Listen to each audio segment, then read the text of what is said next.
ایک بہت گناہگار آدمی نے اپنے گناہوں کے بوجھ سے تنگ آ کر خودکشی کرنے کا فیصلہ کر لیا۔ اس نے خودکشی کے لیے سمندر میں ڈوب کر مرنے کا فیصلہ کیا۔ سمندر میں ڈوبنے سے قبل اچانک اس کے دل میں خیال آیا کہ پہلے اپنے کبیرہ اور صغیرہ گناہوں کو ساحل کی ریت پر لکھ دوں، اور اس نے ایسا ہی کیا۔ چند گناہ لکھنے کے بعد وہ اٹھ کھڑا ہوا اور پڑھنے لگا۔ اچانک ایک تیز لہر نے اس کے لکھے ہوئے لفظوں کو مٹا دیا۔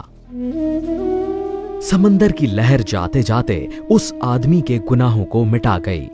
وہ آدمی خالی ریت کو کچھ دیر دیکھتا رہا اور اپنے دل ہی دل میں سوچنے لگا کہ جب اللہ کی قدرت اس ساحل پر لکھے میرے گناہ مٹا سکتی ہے، تو اگر میں سچے دل سے اپنے گناہوں کی معافی مانگ لوں تو بے شک میرا رب معاف کرنے والا ہے، وہ ضرور مجھے معاف کر دے گا۔